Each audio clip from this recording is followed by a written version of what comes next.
Oh, guys. Um, Good evening to everyone present.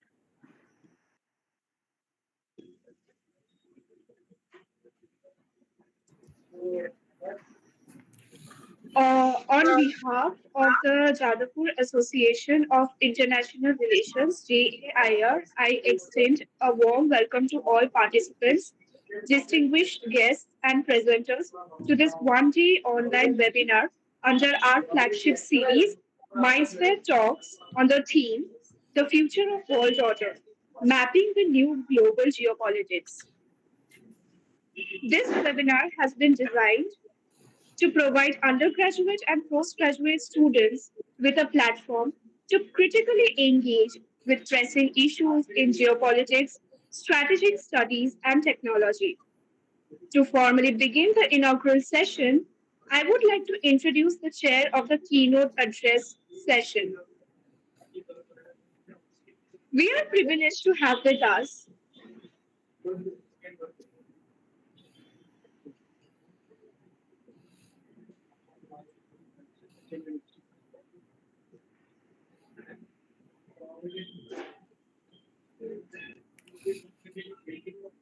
We are privileged to have with us Professor Imankalyan Lahiri, General Secretary of JAIR and Professor in the Department of International Relations, Jadavpur University. Professor Lahiri is a distinguished academic whose scholarship and leadership have greatly contributed to the study and practice of international relations. I now request Professor Imankalyan Lahiri to kindly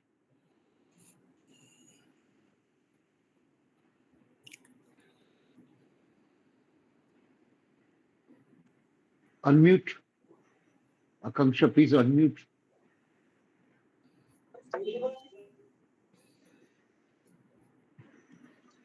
Akanksha, please unmute yourself and speak.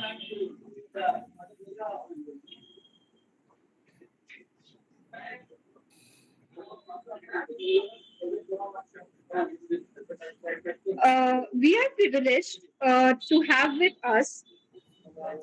Am I audible? Yes, you are audible. You are. Continue.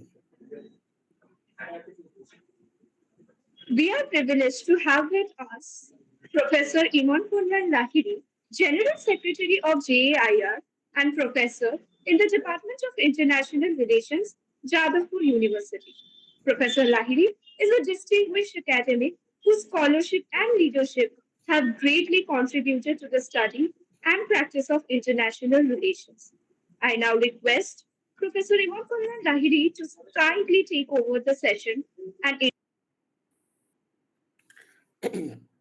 Thank you, Akanksha. And it's really my privilege to welcome you all on board this evening for this online seminar because, as we have decided, we are planning to do some kind of brainstorming stations involving our young students so that they can be in a process of continuous understanding of the global affairs considering the recent scenario.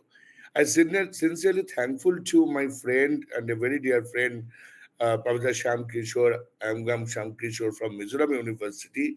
We worked together for a very long time. The JIR is one of the body to work in Mizoram, and we together organized. And Sir is also there. Professor Indrasish Banerjee is also there, who is teaching in Ramakrishna Mission Vidyamandira, my teacher, and he is heading the Department of Political Science at Ramakrishna Mission Vidyamandira, Belurmath, which is one of the best uh, colleges as far as NAC accreditation is considered in India. So, Professor Shyam Kishore, you know that he has worked on the Northeastern Studies and he's teaching for a very long time the political science, international relations in Mizoram University. And we had the opportunity to work with each other in the region. So many of you who is joining the seminar Pan India, I guess, from different parts of the country, you don't have that much of idea how India's look is, act is, this kind of policy works, and how we shape the foreign policy based on the understanding of the northeastern region.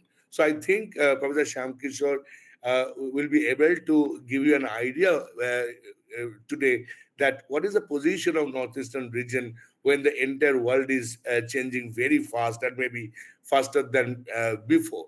So certain things we have to understand today that it's no more a unipolar world we are passing through. We are into a multipolar world, and multipolarity is rising every day. Certain things, certain developments are taking place at the international level where the multipolarity is becoming a feature of international politics today. Second is the China's assertiveness, because we know that it may be our a different kind of idea that how China is rising, and we are talking about China's rise for the last so many years. Now, even as a nation, we are thinking how to cope up with China, because it is China's different features that is coming up, including its Belt and Road Initiative, its naval expansion, and particularly the technological ambition of China. Uh, and also, China is withdrawing Asia, Africa, European linkages, challenging US-led order. So we are in a century. We are in a position. We are in the order when China is, on behalf of all of us, is challenging the US-led world order that we have witnessed for so far. Because what has happened most recently with Mr. Donald Trump and his repeated attack on India is not at all acceptable in that way. But whether we have to join hand with China directly is a very important pertinent question, which Professor Shyamkishor can focus on. Now, it is also the U.S. recalibration, and what U.S. wants is also very unclear to us. U.S. remains militarily dominant, but is focusing on other things like Indo-Pacific alliances, Quad, and other things that and technological security rather than large-scale intervention. But it's true that it's not into large-scale intervention, but it's not also acting proactively to frame this kind of organizations, Quad, and what India should do right now concerning Quad when this kind of tariff regime has been imposed by US on India. So it's a large scale intervention is not there, but at the same time, how to trust US is becoming a question for us at this moment.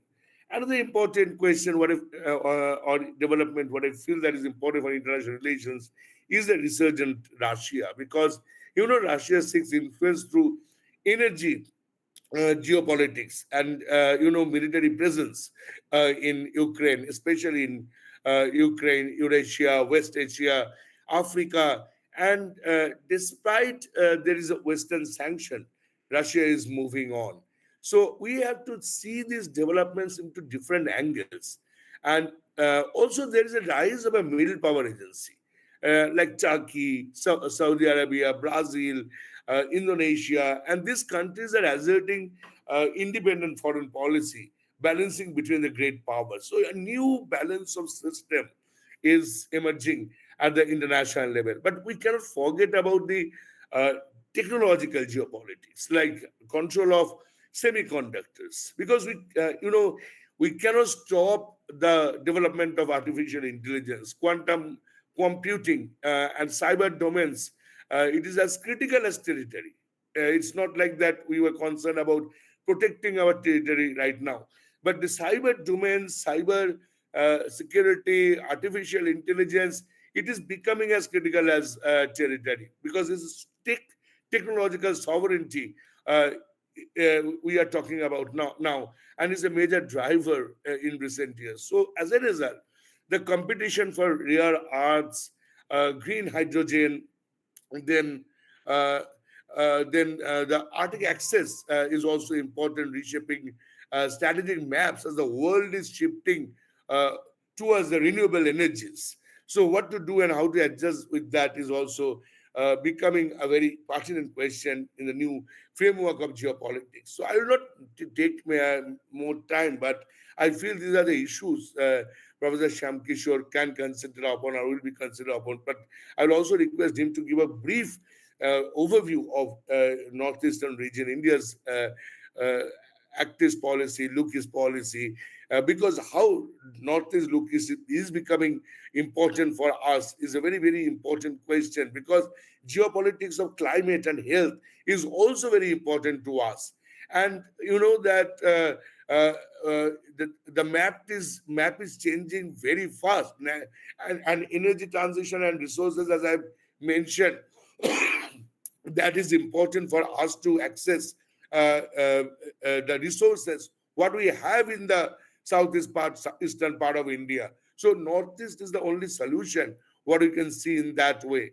And finally, I would like to say that it's a fragmented global governance we are witnessing, because multilateral institutions like uh, BRICS, uh, that's 12U2, then regional compacts, they're becoming a key series of diplomacy. United Nations is no more the organization which is ruling us to establish peace and security. Regional organizations are coming up. Taking into this account the scholars over here working on various fields, I'm happy to see all of you here, and Professor Banerjee is also here, is working on the field for very many years, and Shyamkishor is having the direct experience. Professor is having the direct experience in the field that what is going on, and without northeastern region, India cannot frame its foreign policy very potentially, because so many things are happening. Bangladesh is coming up. China is becoming assertive and changing its mode. Then control over the ocean, refugee problems, so many things. But without northeastern region, without India's active policy, without India's lookist policy, it's impossible for India to counter Belt and Road Initiative or to use Belt of Road Initiative. I'm saying that we have to counter everything is not the right thing. But taking into the consideration what US is doing with us, we have to take the advantage of this kind of developments. And how to do that, we can discuss now. Over to Professor Shyamkishor. I'm really, really happy that you are here. And it's a pan-India, students from all over India is presenting here today. Thank you so much. Thank you, sir. Actually, I was thinking to talk more on the other side, but maybe I'll come whatever you are interested to be at the end. Actually, I was thinking to talk the recent development last 1 week, particularly the uh, SEO thing. Then I'll be touching how the shift, the world order had changed, and then how we can project ourselves, as well as in the context of the Northeast, how we can look at the new development, the recent development, specifically because, as we have said rightly, now we have to talk about not counter China. If we agree that we think that the handshake of the Putin, Xi, and Modi, or the carpooling of the Putin and the Modi, whether these three or the whole parade or the Tiananmen Square, I was thinking like we'll talk about it. So let me briefly come in the from the little bit of the Modi second part, the I mean the drum second part. Then I'll come at the end the about the Northeast. Okay. So let me share some slide. I have some little bit of slide, some few slides.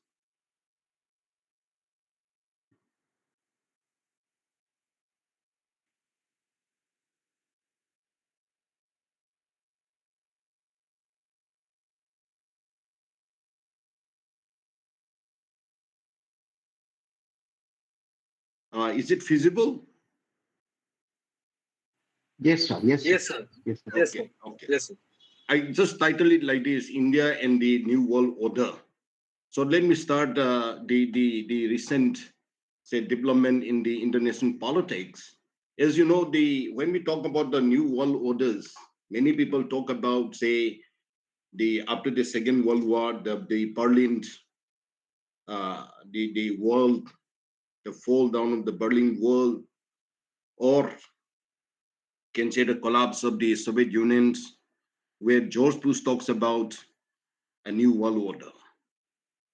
Recently, after the Donald Trump in the second innings of Donald Trump as a 47th President of the United States, within 2-3 months, Kazakhstan as the European Union top diplomat, he declared that the international order is undergoing changes.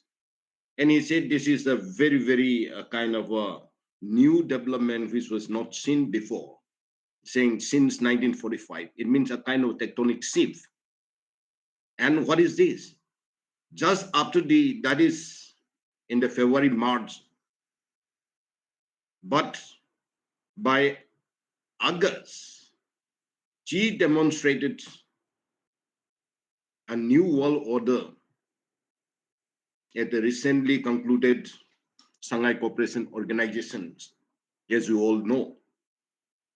So there are many people who argue that the handshake, the smile with Putin, Modi, and Xi, then Putin, Xi, and Kim. Many people think that it totally shifts the world order.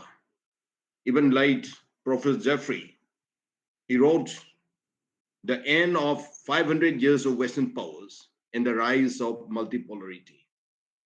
So even the Americans suddenly realized that the world is no more under their hegemony. It's a kind of a multipolarity. It seems they do agree now. So just for our own convenience, see, Joseph Nye, before Joseph Nye passed away in the month of May, but just 1 month before almost 1 month before he died, he wrote, world order is a matter of degree. It varies over time depending on technological, political, social, and ideological factors that can affect the global distribution of powers and influence. It can be radically altered both by broader historical trends and by a single major powers blunder. This is what he wrote before he, as I said, left this world 1 month before. And then within that particular month, April, May, June, suddenly drums started talking about the tariffs and all. And as you all know, when we talk about the new world orders, it's basically about a new era or a period of international relations or global politics defined by shifts in the power alliance or the power, technology, and the global political thought or the political perceptions change. And as I said, this particular year, starting with the January, February, but as you all know, Modi have a good chemistry. Always people believe Modi is having a good chemistry with Donald Trump in the first inning of Donald Trump. But as you know, as we all know that politics is something which is not very, very predictable. It is basically, there is no, as we all know, there is no such thing as permanent friends or enemy. It keeps changing depending on our needs, depending on our own interests. So for Donald Trump, it's all about America. It's all about America first. The slogan of Donald Trump from the 16, 20, 24 is all about America great again. Make America great again. This is the slogan he continues even today. But the moment he won in the second innings, he started talking about acquiring, say, for example, controlling Greenland or the Panama Canal or the Gaza Strip. Is it the new or the new innings or the Donald Trump 2 is setting the stage for the new era in global politics?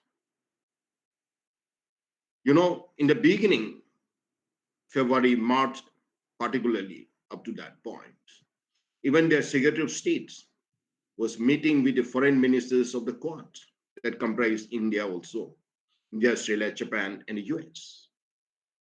And India is supposed to host this year.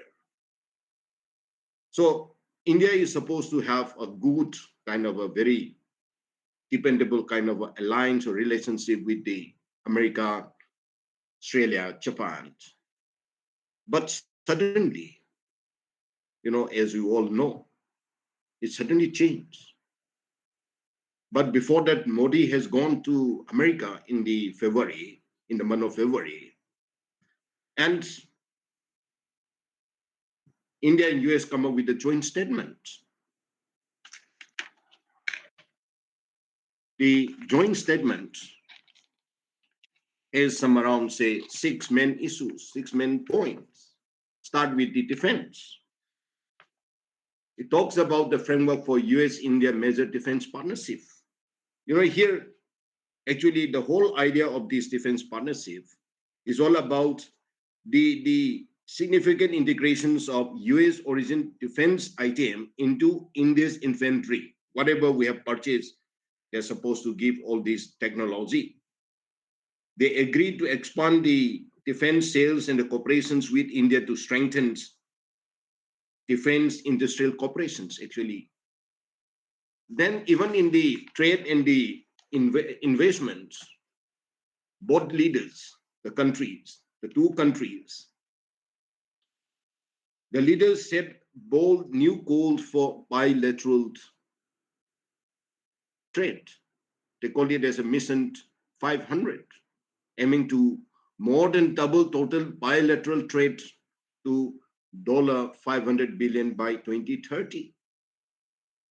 Apart from this, they also announced plan to negotiate the first tranche of a mutually beneficial multi-sectors bilateral trade agreement.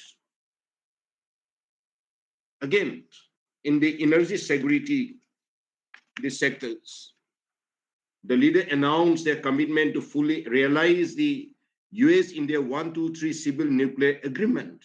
This was quite a kind of a bending, because the 123 agreement was signed in 2008 to enable these civil nuclear corporations. So they again revisit, and then they agreed to work on. Then coming to the technology part, the leader announced, or you can say launched, the US-India Trust. Trust means transforming the relationship utilizing strategic technology initiative. This is for what? This is basically in order to catalyze the government-to-government, academia, and private sectors collaboration to promote application of critical and emerging technologies in areas like defense, artificial intelligence, semiconductors, quantum, biotechnology, energy, space, etc. These are something very, very important. Then again, they also agreed kind of multilateral cooperations. Here is basically about the Quads and others India is supposed to host, and then Donald Trump is supposed to visit India. But now it's a different story. Then the last one, which is also very, very important, is about the people-to-people cooperations. Both the countries, they agreed to have, or they realized the importance of advancing the people-to-people ties.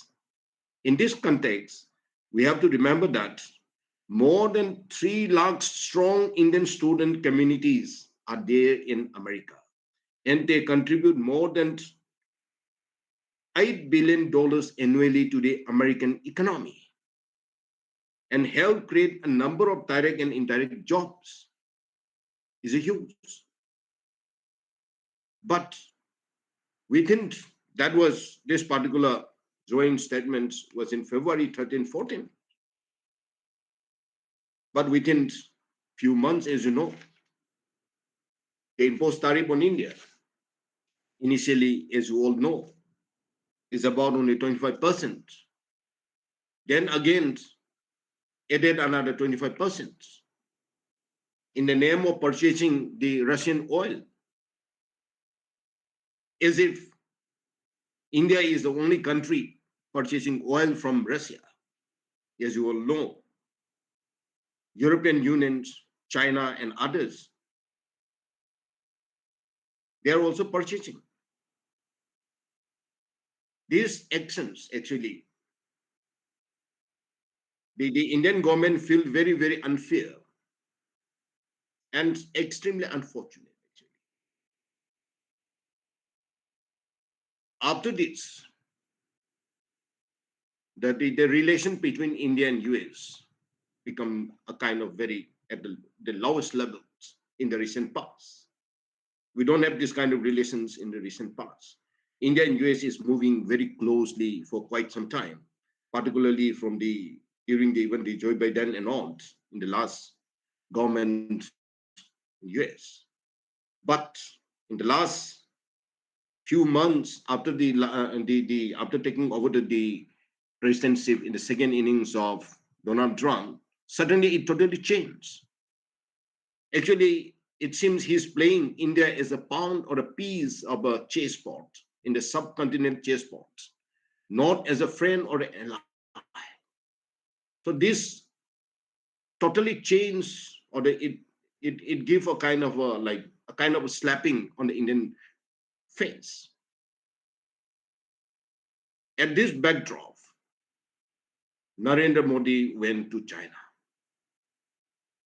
At this particular backdrop, when India is having the lowest kind of a relationship level of relations with the United States,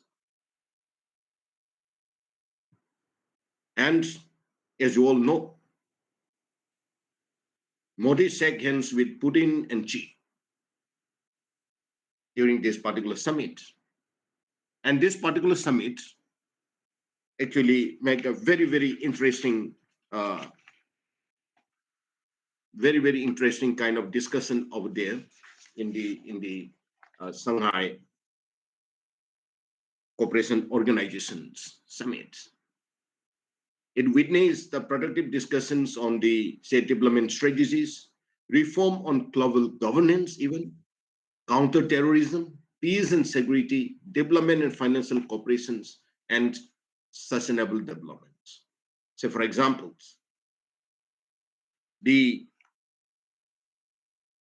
member countries, the 10 member countries, I think the members countries, actually in the beginning, it is basically this particular organizations, Shanghai Cooperation Organization is basically a kind of a Eurasian political and economic international security organization. It's basically based a kind of a Eurasian organization in the beginning, having China, Kazakhstan, Kyrgyzstan, Russia, Tajikistan, and Uzbekistan. In the beginning, it's only the 6. In 2001, it was formed. It was only with the 6 members. Then India and Pakistan was added in 2017.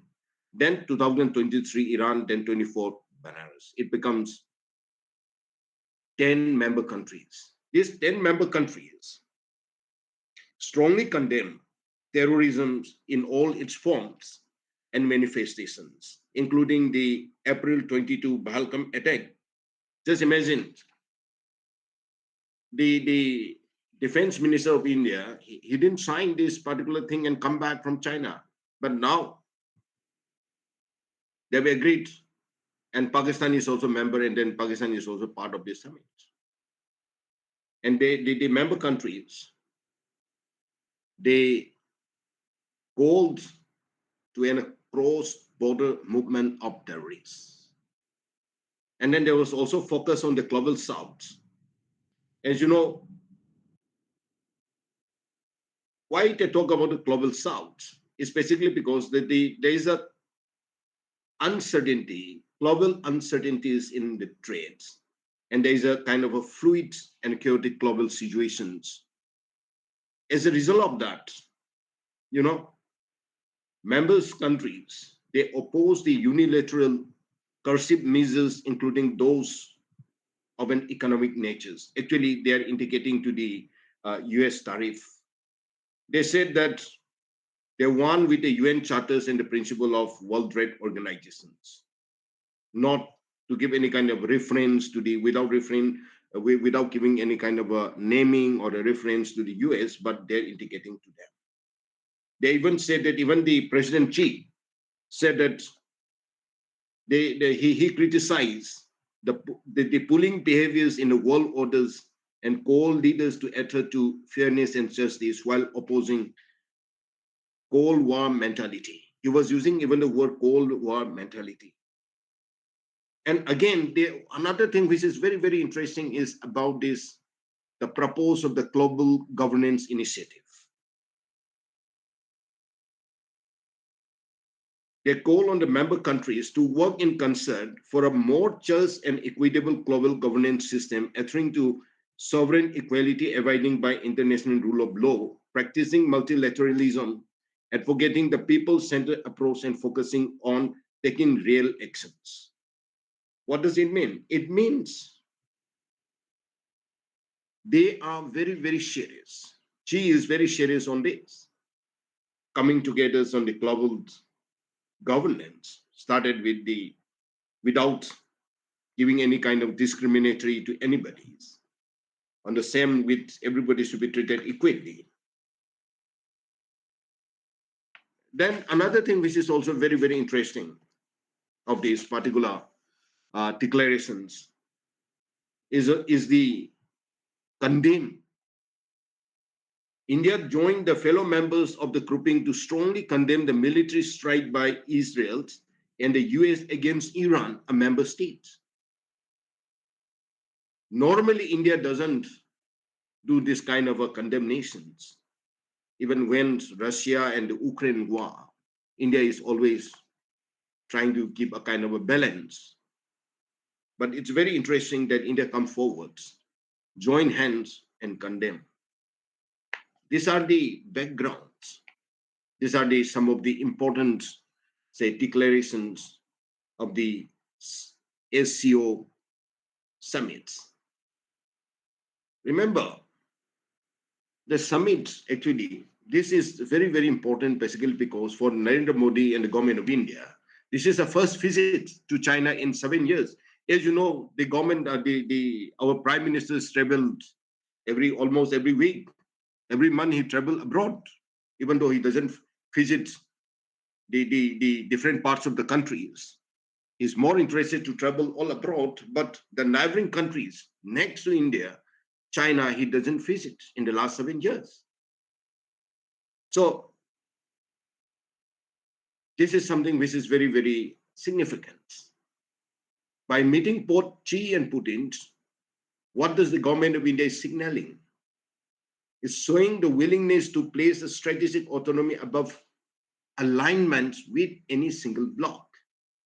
Now India is changing its own strategy, moving towards Xi and Putin, leaving aside the American because of the tariff.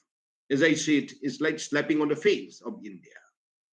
Even though a huge population, Indian populations are there in America. And there are many of the American companies are controlled by the Indians. Whether we like it or not, whether the government of India likes it or not, for many highly educated people, America is their ultimate destination. Everyone wants to visit. But the recent development gives a very different kind of a story. And this particular CSO summit, it happened, I don't know, maybe it's designed.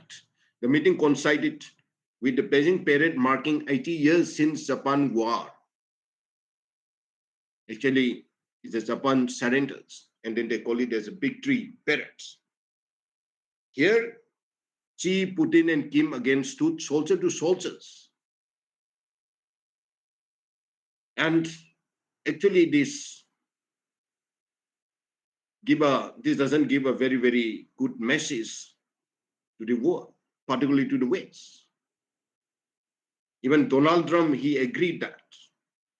Looks like, he wrote, let me quote, looks like we have lost India and Russia to Tibe's darkest China. May they have a long and prosperous futures together. Many people think that it's a kind of a mocking. There are many people who argue, who write, many of the Indian diplomat and others who said, this is a kind of a mocking again, kind of a long and prosperous futures together. Actually, Trump is somebody who cannot be predicted. We cannot believe. There are people who argue that Americans should not be believed or cannot be believed. And Trump is one of them. At the same time, he talked something on Friday, on Saturday, today, again, Trump downplayed his earlier statement, saying he did not think that the US had lost India to China. He says that he will always friend with Modi. India and US have a special relationship. There is nothing to worry about. This is what he wrote again today. So, are we going to believe the American president? Today he will say something, tomorrow he will say something. We have shake hands and then we joint declare on February. By April, they have imposed tariff. Then again, double up. It's very, very unpredictable, this gentleman. So this is the photograph. Many people believe defines the new world order. I don't know whether this is going to be, how long it will last. We have to wait and watch. And as you know, one of the things which many of the American commentators and Western diplomats, scholars, they are very, very jealous or some kind of, they're very, very uncomfortable seeing Modi, Ji and Prince together, working together, carpooling together, particularly Putin and Modi. They're very, very uncomfortable to see the three together. Then again with the Kim, Xi, Putin and Kim, when they saw this North Korean leaders together with the another two, they're very, very uncomfortable. That is why American political commentators like Van Jones said, we are going to look back on today's historically as a very, very big deal, because that image of Xi Jinping with Putin, with Modi from India, with the leaders of Iran, with the leaders of North Korea, that should send a chill down the spine of every American. That is a message coming out. It means he even described the gathering as a sign of a new world order, which is not good for the US, where the West find itself increasingly boxed in by a multipolar global landscape. Whether we like it or not, this is the reality. Whether we like it or not, we have to agree that this has already happened. So this is a background. With this, we look at the global context. If I look at this particular situation, this particular new world order from the India as well as particularly from the Northeast, you see, starting with Arunachal Pradesh, the challenges of this particular handshake with Modi and the Xi Jinping. One of the most challenging is the border between India and China. Even though India, we talk about neighborhood first policy. Unfortunately, in the last 3-4 years, India could not able to maintain a good relations with her neighbors. We have seen the economic collapse of the Sri Lanka and its consequence. We have seen even Maldives. Maldives can be swallowed anytime by India, but India can't do it even. You just see, it's a small island. We should swallow anytime, but we can't do it. You see the muscle flexing from the Bangladesh. And India is keep watching what's happening in, say, Myanmar, say, for example. I don't know how many of you are aware of the refugee in the Nordics, particularly Mizoram and Manipur. Official record shows around 44,000, but it is estimated that it will be much more than that. Many people believe, even in Mizoram, it said it will be more than 50,000. We don't know exactly in Manipur, because Manipur is in a very, very difficult position or difficult situation right now. So if we look the world scenario from the Northeast, is my friend Larry was talking about the look is egg is. Look is egg is become just on paper. It's nothing happening after the corona. There is nothing. No threat, nothing. Only illegal kind of a stuff. Only illegal, as I'm saying. Only the drug is becoming a kind of a corridor. So if we look at the foreign policy, Indian foreign policy, from the Northeast perspective, let me say something first about the issues of the Northeast here. I used to say that, I used to argue that Northeast, with the exception of Assam to an extent, is there's a kind of a crisis of development. When I say crisis of development, I mean, I don't know whether you all are aware of, say after 78 years of India's independence, Prime Minister is coming to Mizoram to inaugurate a railway track. Just imagine, after 78 years, a state capital is going to be connected with a railway head. Just imagine, after 78 years. And there are still some states which are not connected by railway heads to the capital, like Kohima, like Imphal. These are yet to be. This is after 78 years of India's independence. So if you look at the development, if you look the foreign policy, I always say it, we need to be, we means the country, we the people. First, we need to be very, very strong. We need to be very, very healthy.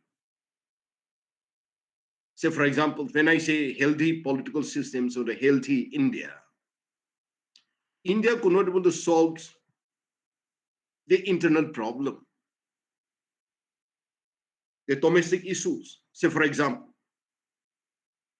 the issues of insurgency in the Northeast, the issue of Naxalite in the central India.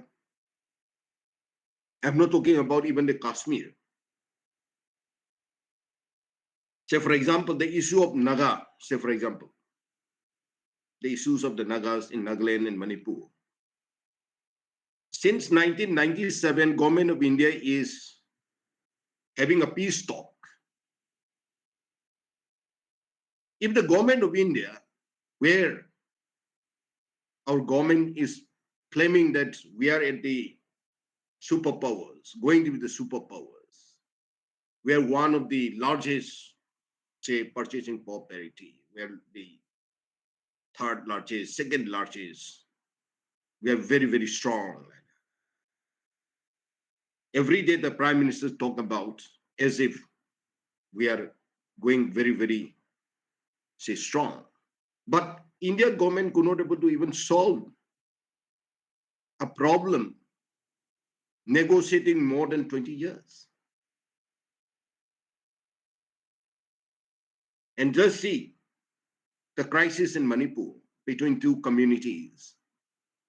It's more than 2 years, can't settle it. The Prime Minister of India doesn't talk or doesn't even say a word properly. If the hell of India, even though I don't know whether when we say India, it includes the Northeast or not to some people, particularly people sitting in Delhi, it seems sometimes they could not able to see beyond Bengal or sometimes they could not be able to see beyond Assam. Let me give you an example. I think you all must be heard of East-West Corridor, where it started from Gujarat and it ended in Silchar in Assam. Indian boundary doesn't end in Assam. Beyond Assam, you have Tripura, you have Mizoram, you have Manipur. But the East-West Corridor ends up in Silchar.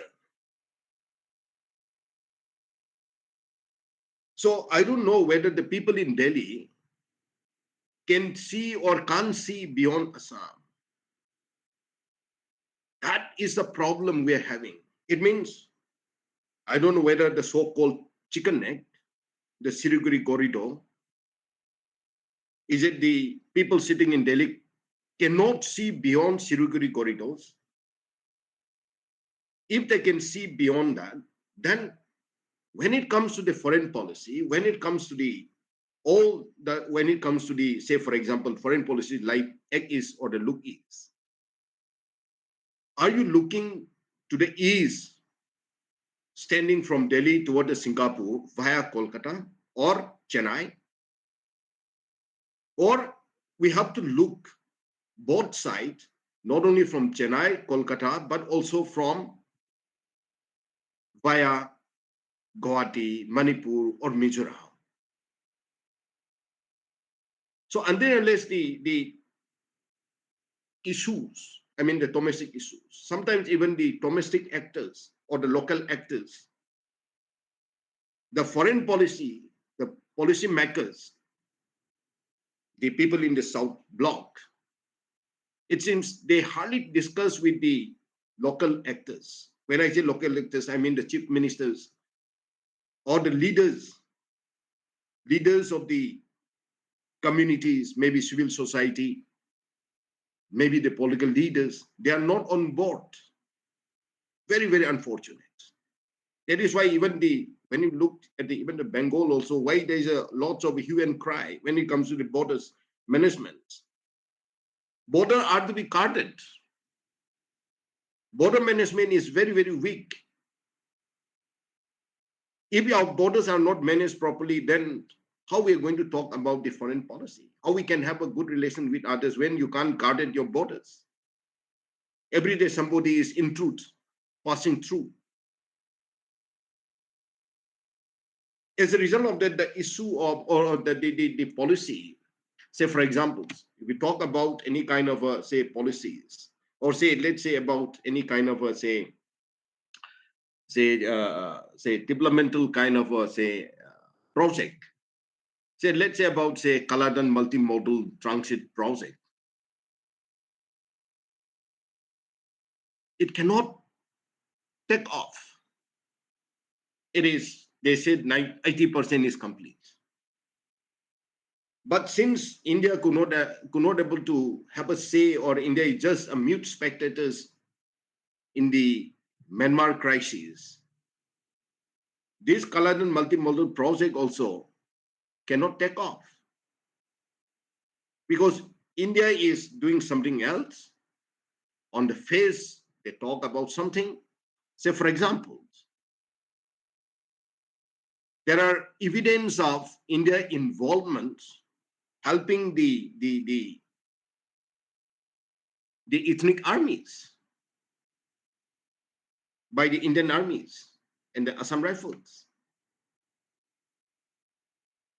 The NUG government, the government of the Myanmar were in exile. All the leaders are in Aizawl. And they report to the Assam Rifles.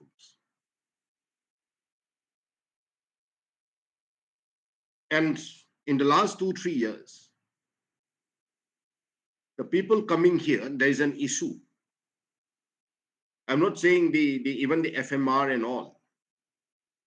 FMR is also one of the complicated issues. The whole issue of the reasons If we look the foreign policy from the Northeast, say for example, as I said, if we look at the recent show of Modi, Xi, and Putin, I don't know how the Arunachal Pradesh people must be reacting about. I was thinking, because Arunachal is claimed, half of the Arunachal is claimed by the China. So until and unless the issue of borders with China is settled, it will be very, very difficult for India to move ahead with the new world order, so-called. There are other issues also, as I said, like in the beginning, like my friend Larry was talking about all these PAL initiative and all. Any other policies of China, if India and China is having a good relations from, say, for example, with the recent meeting, then there are positive sides. Now we are not supposed to counter China. Now we have to cooperate with China. If India and China cooperate, work together, the issue of even Myanmar can be settled within 2-3 months. Because all the weapons of the ethnic armies are coming from China. Trainings are also coming from there. The issue of insurgency in the region can be controlled anytime. If you look at it from even the security perspective, I mean, the issue of insurgency can be controlled and contained and neutralized within a couple of 2-3 months. The issue of Myanmar can be settled. It can be, if India and China work with Myanmar, whoever it is, you can work with all of them also. Can resolve. There are huge scope, because we are always talking about countering China and all. If we have a good relation, we are not going to counter now. We are going to ally, we are going to use the facilities developed by China. The only question is how far we can believe, how far or how long we can go along with China. Leaving aside the West. And then the issue of Pakistan. If India and China go together very closely, what about China and Pakistan? Then Pakistan may go towards America again. So the balance have to be, India have to do the balancing act. And in this whole issue, not only in this, from the Northeast perspective, we look up to the, say, Indo-Pacific. If India, China, and Russia work together very closely, then the global South will be much more beneficial, must be more advantages.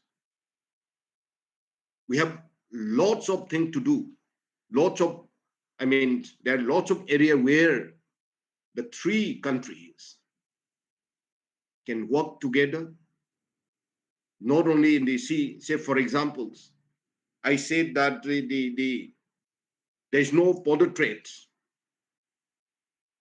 since the last 5-6 years, since 2019 with the corona and all. After that, then the coup, Myanmar, 2001, this so-called egg is, or the look is totally a kind of a fluff, if I allowed to use the term. There's nothing on the ground, at all. There's nothing. Nothing is happening now. But as I said, if India can work with China, or if China is ready to solve the problem between India and China and move ahead. As we all know, we cannot choose our neighbors. We have to learn to live with our neighbors.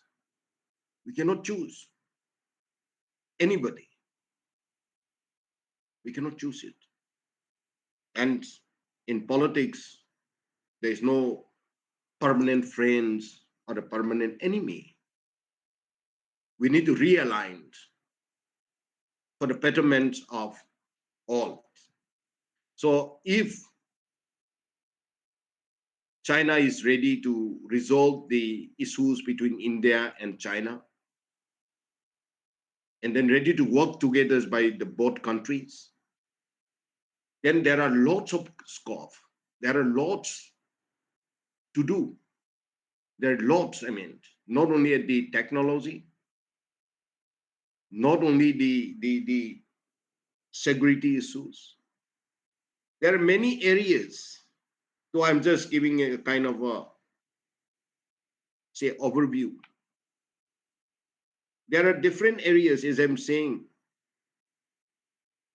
We are spending lots of money on the on different areas which are not supposed to. If the neighbors, if we can have a good neighborly relations, just see that the budget of India on defense, how much of money we're spending. If we can have a good relation with China, and then things will be, half of the things will be resolved automatically.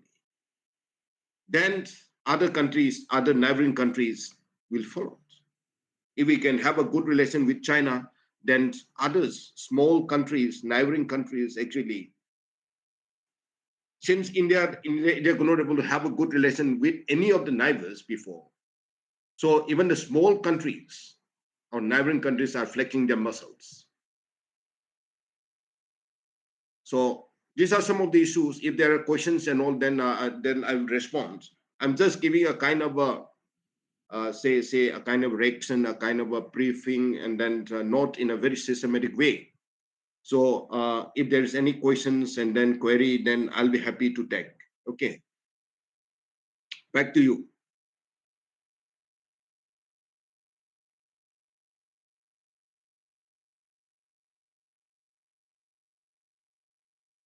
Yes, thank you, Shyamkishor, very much for your insightful lecture. Now, may I request Professor Indrasish Banerjee uh, to raise or to conduct the session so that students may ask a few questions, because in Keynote we normally don't have the this we don't take questions, but since Shyamkishor is from It's okay because these are all the students and all that because yeah these yeah are only, I think you don't have other, do you have other lectures and all followed with this? no, I asking, are you ready to take questions? No issue, no issue. Okay. I'm very Okay. open with that. No problem. No Thank you issue, so no issue. much. Yeah. So, Professor Indrasish Banerjee, may I request you to conduct the session, followed by your thanks. Thank you so much.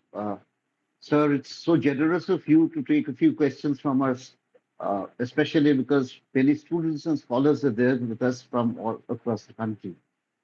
So we can take a few questions and you can have your opinion on those, or we can take one question and then you can answer on that, and we can take another. What would you advise, sir? What would be easy for you? It's okay. Whatever you feel like, I can take one by one also, no issue. Okay, the floor is open. So, friends, if you have certain questions, be specific, pinpointed. As Sir has been, he said that he's free flowing in his conversations, but he was extremely insightful and incisive. So, given that as your touchstone, please try to frame your questions in that fashion. The questions have to be in consonance with Sir's speech and not really much out of context. Please go ahead.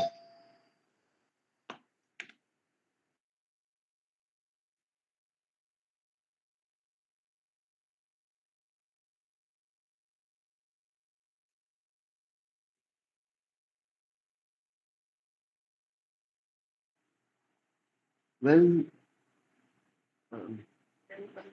if you have a question or two, please unmute and go ahead. This is a great opportunity to talk to sir.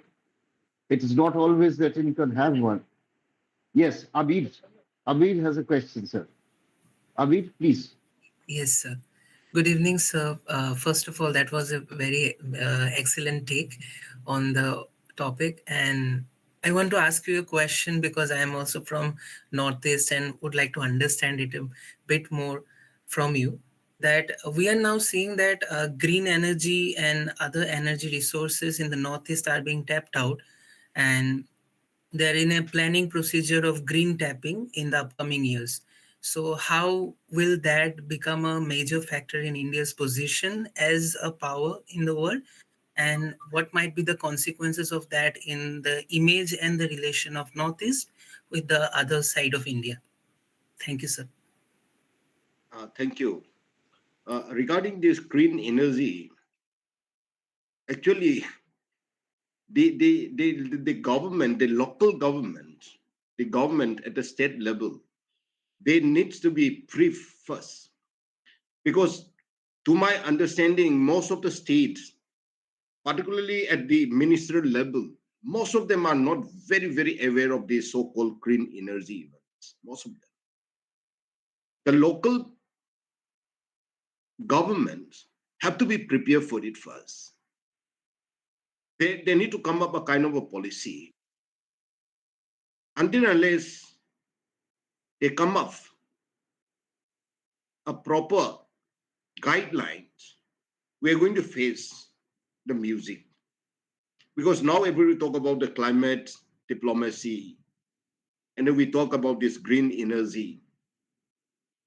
So to my understanding, many of the areas, say for example, say Nagaland or Manipur, these two states are totally a failed states. These two are a failed states. We don't know who is controlling the states. Whether it is controlled by underground, then who is that particular underground also we don't know. Just imagine only yesterday, the Home Ministry signed the suspension of operations with the one particular communities. It come up more than 30, you just see. So every organizations, they said they have this particular pocket is controlled by us. So until there is a stable, proper government, we cannot even talk about this thing. Then if you look at the Meghalaya, then they have a very, very different kind of a policies following, like the coal and others, lime, coal, all this. Then coming to the Arunachal. Arunachal politics is also very, very complicated. Some part are not controlled even by the government, even in Arunachal, particularly at the eastern part border with Nagaland. The Changlang subdivision and all is not controlled. It's under the NSN. So until unless, to my simple answer is, until unless some of the states are controlled by the state, by the government, by the elected government properly, we cannot think of all this, stepping up all this. We can talk about Assam, fine. We can talk about Tripura up to an extent, fine. But as I'm saying, the local government have to be brief, have to be ready. So a proper policy, and then that policy also should not be only one. It should be a kind of a more or less the same kind of policy have to be followed by all the states.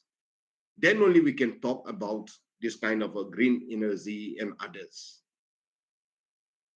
I hope I don't know whether I make you satisfied or I make you clarified. This is some of my observation on it. Sir, we have another question there from Professor Papi Chakraborty. Uh, Yeah, I have seen this particular questions. Yeah, Yeah. what is your take on the NUG-led exile government of Myanmar? Has it any chance to be reinstated in the present context of the? I don't think so. This particular thing, the NUG is basically they are becoming they also they are not united. I don't know now who is controlling even them also. I don't know how powerful they are because, to my knowledge, the southern parts neighboring with the Bangladesh, Arakan's army has more or less controlled. This is what I'm told day before yesterday by somebody. It's almost controlled by the Arakan. Chin areas is totally mess. We don't know who is controlling up to a point. Within them also, among the ethnic army, there was a fighting within them. As a result of that, a huge, more than 3-4 thousands of people has entered Mizoram in the month of May, June. Then upper region, Sagaing side, is a no man's land. Half of them is controlled by the NACN, K, and a part are controlled by the ethnic armies. Even though, yes, today I have a clipping saying that they have the nearby the Tumu area they have controlled today by the junta group, but still this particular Indo-Myanmar border area, this is a mess. Actually, it's totally failed, and the role of the NUG here, they are not in a position to control. Actually, most of the leaders are here. Most of the leaders are here in India. But even among themselves, they are not talking. I'm aware that the recent declaration said that they would grant citizenship to Rohingya, but who is going to declare them? Is it by the NUG? But NUG, how they're going to do it? Who will accept? Which country will accept? So there so many questions arise. Because there are many reports saying that's why I was talking about the China and all. There are reports saying that Chinese army is also helping or assisting the weapons and others to the ethnic armies and all, particularly in order to control the Mandalay and the above, particularly the northern Myanmar, particularly this Mandalay and above, where the Chinese ethnics are controlling. This area is also controlled by directly or indirectly by the Chinese government now. So until unless China and India come together and they do something, Myanmar is not going to solve so soon.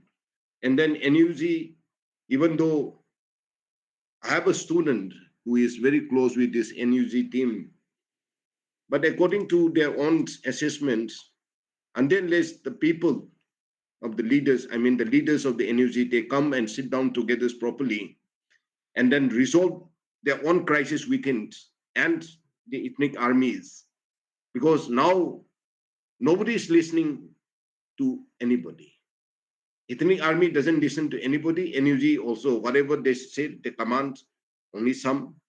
As a result of that, it's very messy. I mean, and then it's not going to happen so soon.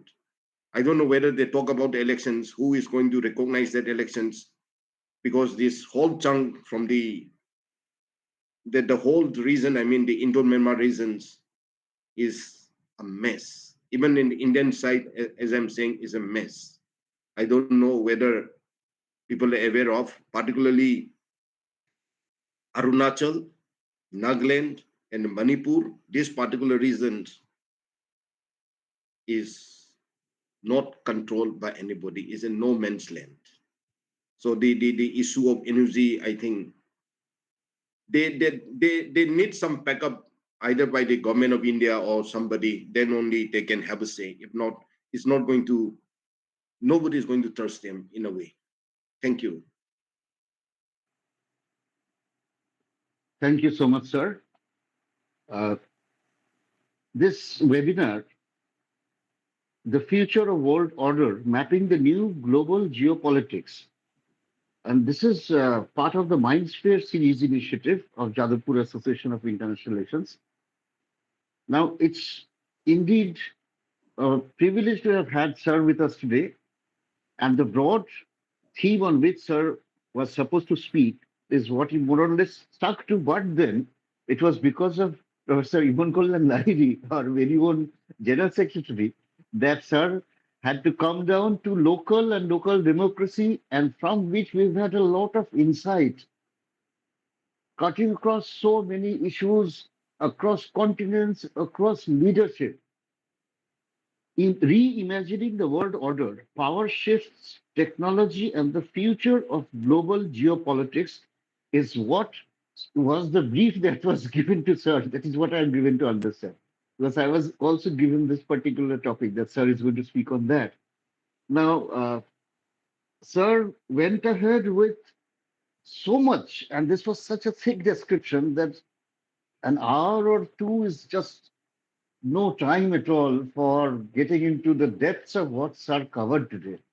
It is indeed our pleasure and a privilege to have Sir speak from his heart, actually, because we are not from the Northeast. And I believe that it is the lived experience that perceives something to be not as glorified as is often made out to be by those not in the thick of things, if I may. So when we say that post-COVID, well, when we went to Mizoram, the roads there were really dismal. And that was years ago. But I hope they are better now. At least we've No, had. no. Oh, no, they're Just not. let me just say one line there. Yes, sir. Recently, the truck drivers union take the government of Mizoram to High Court for not repairing the road. There was a highway. There is no highway. They said there are no roads on the highway. They said there are ponds on the highway. Oh, right. No, that is very unfortunate. That is very unfortunate, sir. So there is a request from our side. This is all of us requesting you. We would like to have your email ID, sir, which Sure. the organizers have, of course, but then all the others are also very much interested to have the insights that you have developed over time and continue to do so. From this perspective, actually, we do not have too much of words to say to express our gratitude on behalf of Jadavpur Association of International Relations. But one thing is very true, that each one of us has a responsibility, and we are duty bound to understand that post COVID, everything has suddenly come to a stop. Even the promises from the erstwhile look east to act east, these seem to have somewhat faltered, fallen, somewhat failed. So, this is something that we must always look into. Sir talks about development. Well, Sir, of course, talks about the development dividend, the demographic dividend, the terrible issues that have cropped up there, and the cross-border trade coming to an end, and the illegality that has pervaded the menace of course, drugs, cross-border insurgencies, and all this, Sir, has so methodically come into this particular space that, given the present American dispensation 2.0, there is scope if we build bridges, if we talk, if we negotiate with China, for example, because that is the only way we can negotiate with our neighbors, especially with those with have had ties with us and broad trade links, but which have now somewhat come to an end. And in this, India's maneuvering should be in consonance with its initiatives in deepening democracy, because there is also not just a development deficit here, it seems that there also is a democratic deficit. So building upon trust would bring into account the local players, the chief minister has said, for example, that should bring into account the very vibrant and strong civil society organizations in the Northeast, especially Manipur, Mizoram. So this could be one of the areas in which every one of us could put our minds together. So we extend very, very heartfelt gratitude to Sir for bringing to light so many things that are very germane to the understanding of geopolitics, because geopolitics is what we would say with the extraneous, but then that is intrinsic to our innermost recesses, the innerness. If there is democracy within, there can be democracy without also. A democratic state, if it practices it, in spite of all its loopholes, could look ahead to acting democratically in the world order. So thank you, sir. Thank you so much once again. And our profound thanks to the scholars, to the students who participated, who registered, sent their papers here, and which have been accepted, so they could look forward to publications which will see the light of day in time. Besides, we are very thankful and proud that faculty, professors from colleges, universities have also participated. Thank you so much to all of you, ma'am, sirs, and especially on behalf of JAIR, we must thank the organizers, the foot soldiers, who have not been in the front like I have been, but they have been working tirelessly. So from the very moderation to sending emails, having people correct those papers that have been submitted, to bringing it to a wonderful close today. Thank you so much, organizers. And once again, sir, thank you, thank you, thank you. Thank you. Thank you. I'll leave it. Yes, sir. Over to the organizers. Or is this the end that I can? Yes, yes, yes. Yes, Akanksha, please. Yes, yes, yes.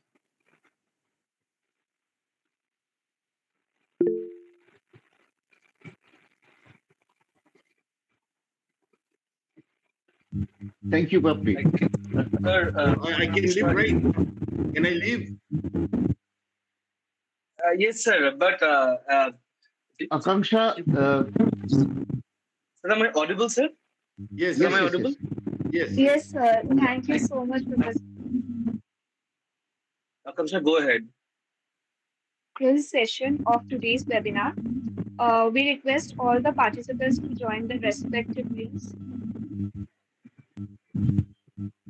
And before Okay, you, I just want to say one thing, that I'm going to share one QR code for those who wants a certificate to participate in this particular webinar. So you can also scan this QR code and fill the Yes, details thank out. you so much, And sir. Thank you. With this, we conclude the inaugural session of today's webinar. We request all the participants to join the rest